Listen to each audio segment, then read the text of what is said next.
23절까지 말씀 우리 한 절씩 교독하면서 읽도록 하겠습니다. 부활이 없다 하는 사두개인들이 그날 예수께 와서 물어 이르되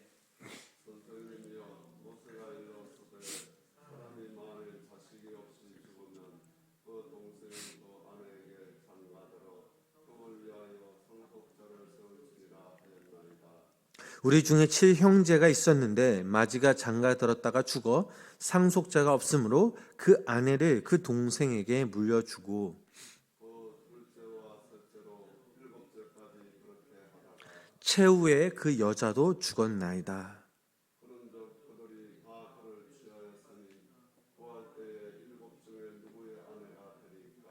예수께서 대답하여 이르시되 너희가 성경도 하나님의 능력도 알지 못하는 고로 오해하였도다.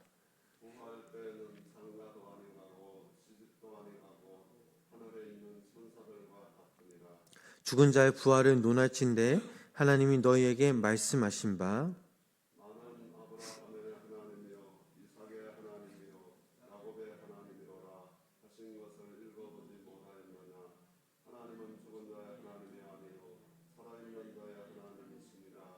함께 읽겠습니다. 우리가 듣고 그의 가르침에 놀라더라. 아멘. 거룩하고 복된 주 이 새벽 하나님의 귀한 은혜와 사랑이 우리 성도님들 삶 가운데 함께 하시길 주님의 이름으로 간절히 축원합니다. 지난 시간 건세의 문제를 가지고 예수님께 도전했던 유대 지도자들은 결국 예수님을 실패하게 할 수 없었습니다.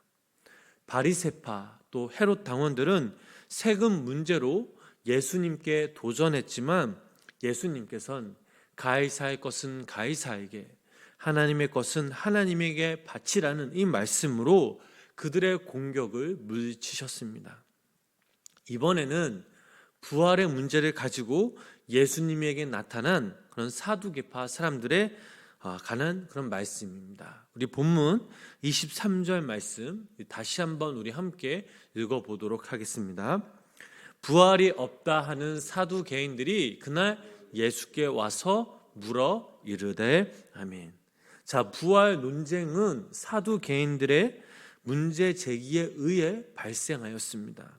즉 바리새인들과 또 헤롯 당원들의 논쟁이 실패하자 사두개인들이 직접 나서서 이 문제를 제기함으로써 예수님을 곤경에 빠뜨리려고 하였습니다. 사두개인들은 제사장 가문에 속한 자들로 성전의 소득으로 생활하였습니다.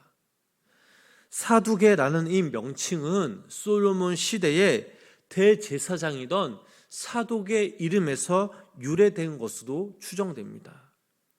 주 70년 예루살렘이 멸망할 때까지 바리새파와 양대 산맥을 이루었던 유대교의 한 분파였던 것입니다.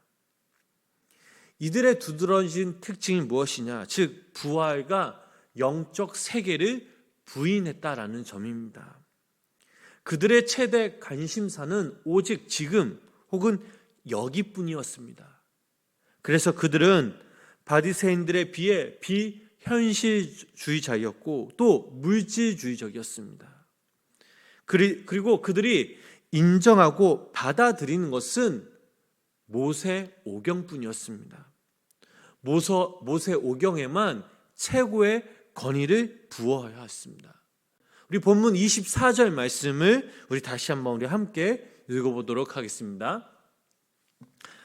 선생님이여 모세가 일렀으되 사람이 만일 자식이 없이 죽으면 그 동생이 그 아내에게 의하여 상속자를 세울지니라 하였나이다. 아멘. 자, 이 말씀에서 사두개인들이 율법 안에 있는 그런 결혼법을 근거로 하여 지금 예수님을 공격하기 위한 포문을 연 사실이 나옵니다. 우리가 신명기 25장 5절 말씀을 보면 이런 말씀이 있습니다. 그 말씀 우리 함께 읽어보도록 하겠습니다. 형제들이 함께 사는데 그 중 하나가 죽고 아들이 없거든 그 죽은 자의 아내는 나가서 타인에게 시집가지 말 것이요 그의 남편의 형제가 그에게로 들어가서 그를 맞이하여 아내로 삼아 그의 남편의 형제된 의무를 그에게 다 행할 것이요. 아멘. 자, 이스라엘 역사에서 이 제도가 어느 정도 잘 철저하게 지켜졌는지는 알 수 없지만 율법을 중시하던 그들로서 이것은 거역할 수 없는 그런 명령이었던 것은 분명합니다. 사두개인들은 이러한 모세의 율법의 명령을 중시했으며 특히 그들은 이 결혼 제도가 부활이 없음을 증명하는 것이라고 생각하였습니다. 왜냐하면 만일 부활이 있다면 형제대를 잇는 이 결혼으로 인해 가정 질서에 심각한 문제가 될 수 있으며 하나님은 결코 이것을 원치 않을 것이라고 생각했기 때문입니다. 또한 그들이 이렇게 생각한 것은 그들 스스로 성경을 자의적으로 해석했다라는 것입니다. 또 하나는 그들이 성경 전체를 하나님의 감동으로 기록된 이 하나님의 말씀을 인정하지 않고 일부 곧 모세 오경만을 하나님의 말씀으로 인정했다라는 것입니다. 우리 계속해서 본문 25절 또 26절 말씀을 우리 함께 읽어보도록 하겠습니다. 우리 중에 7형제가 있었는데 마지가 장가 들었다가 그 아내를 동생에게 물려주고 그 둘째와 셋째로 7개까지 그렇게 하다가 아멘. 자, 이것은 이 말씀도 마찬가지입니다. 사두개인들이 부활의 불가능함을 입증하고자 제시한 그 예화가 나옵니다. 이것은 실제로 있었던 그런 일이 있을 뿐더러 혹시나 가정한 내용일 수도 있습니다. 그들이 제기한 문제는 이렇습니다. 7형제가 있었는데 첫째 아들이 결혼을 했지만 아들을 낳지 못하고 죽어 아내를 자기 동생에게 남겨주었다라는 것입니다. 사실 이것은 실현 가능성이 없는 아마 사두개인들이 비현실적이고 불필요한 주제를 가지고 지금 주님께 나와 주님과 논쟁하려고 했던 것입니다. 이들의 근본적인 문제는 하나님에 대한 적대감, 불신함, 영적 교만함이 있었습니다. 예수님을 향한 사두개인들의 질문에 예수님은 어떻게 대답하십니까?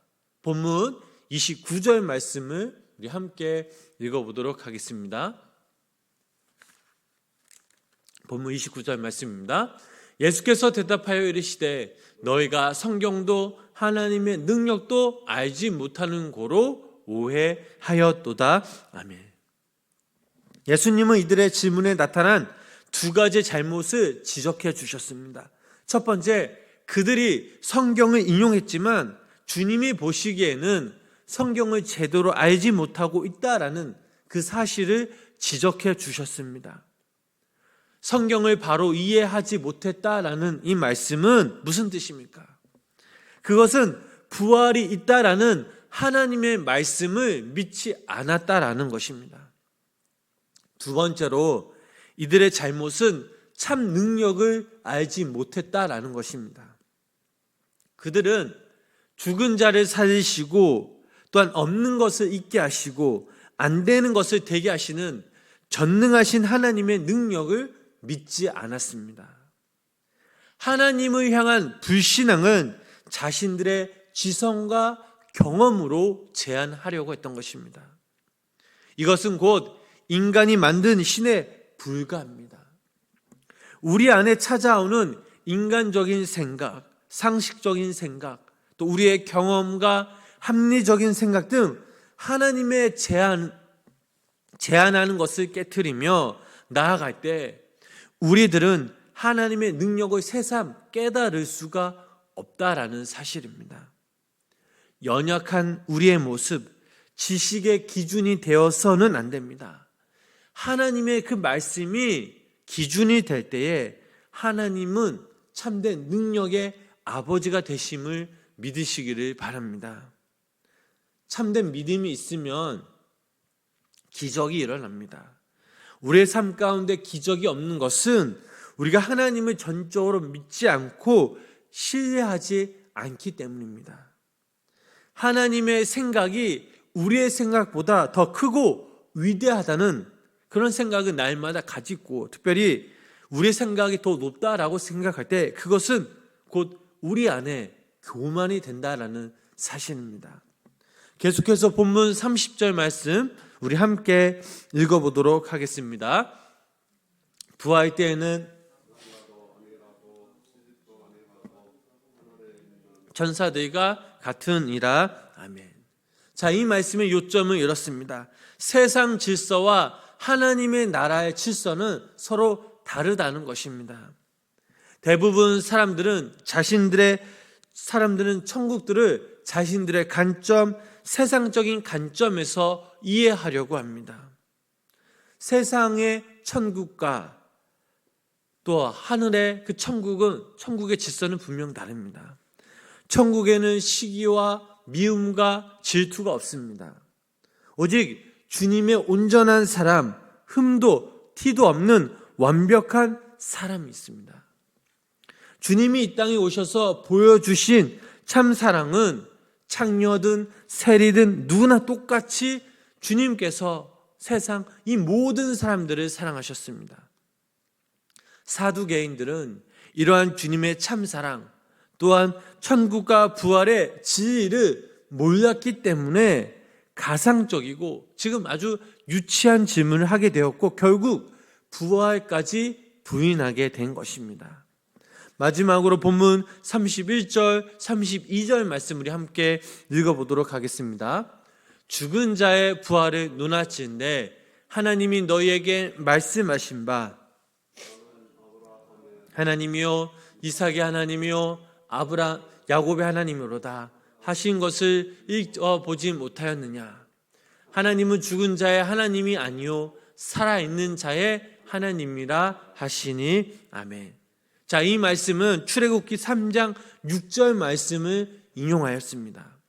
모세가 호렙산에 올라가서 떨기나무 불꽃 속에서 하나님을 보았을 때에 하나님의 음성이 들렸습니다.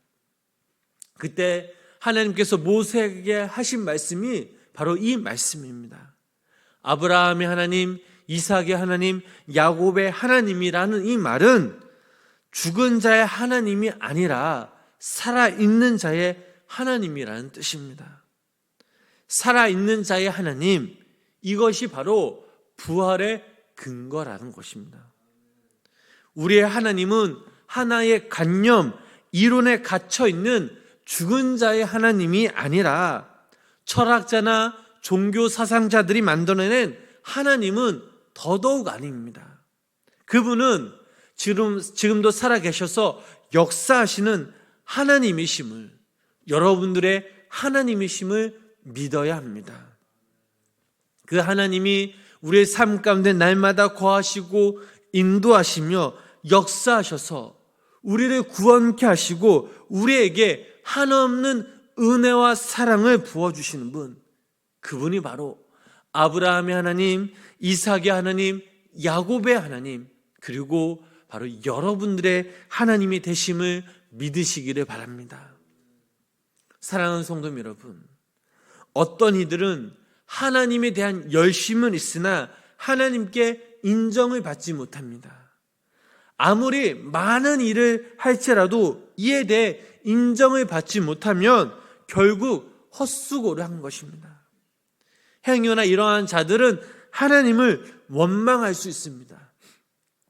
중요한 사실은 우리의 생각과 우리의 지식과 우리의 경험으로 하나님을 판단하며 주님의 일을 감당하는 것이 아니라 하나님의 뜻이, 우리를 향한 하나님의 목적이 무엇인지를 우리가 날마다 하나님께 아뢰며 전적으로 우리가 그 하나님을 신뢰하며 믿음으로 나아갈 때에 우리는 주님께로부터 귀하게 쓰임받으며 또한 칭찬받을 수 있습니다. 사두개인들은 겉모양과는 달리 심각한 아주 영적인 문제를 갖고 있었습니다.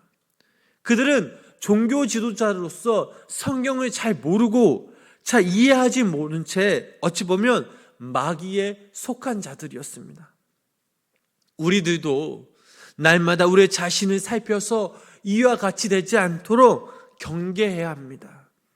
무엇보다 하나님은 우리에게 어떤 분이신지, 살아 역사하시는 하나님, 능력의 하나님, 지금도 우리 가운데 오셔서 우리를 구원케 하시고 축복하여 주시고 우리를 새롭게 하시는 그 하나님을 인정하고 그분께 영광을 돌리며, 또 하나님이 역사는 우리를 통해 일어난다는 그 사실을 우리가 믿고 나아갈 때에, 이러한 믿음으로 우리가 살아갈 때에 오늘 하루를 살아가시는 우리 성도님들에게 하나님의 귀한 역사와 성령님의 그 충만함의 능력이 함께 하시기를 주님의 이름으로 간절히 축원합니다. 기도하겠습니다. 우리의 생사복을 주관하시는 주님, 주님을 찬양하며 의지합니다. 우리의 약함을, 우리의 무능함을 주님께 전적으로 내려놓고 아뢰입니다. 하나님, 우리의 삶 가운데 더욱 개입하여 주시고 무엇보다 우리들도 하나님을 향한 그 믿음을 통해 더욱더 주님을 의지하는 주님의 귀한 천국 백성들 되게 하여 주시옵소서.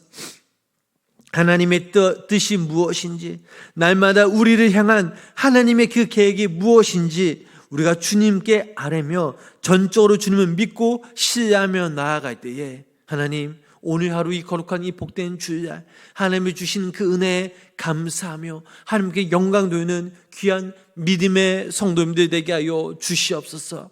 쌀쌀한 날씨에 불구하고 오늘도 주님의 전에서 또한 영상을 통해 예배드리신 우리 성도님 삶 가운데 성령님 날마다 함께하여 주시고, 특별히 오늘도 이 시간 우리가 간구하는 모든 기도 제목들을 하나님께 아뢰오니 하나님, 우리의 기도에 귀 기울여 주시고 하나님이 그때 우리 기도 제목들이 응답되어지는 놀라운 은혜 역사가 우리 가운데 임하게 하여 주시옵소서. 예수님의 이름으로 간절히 기도드렸습니다. 아멘.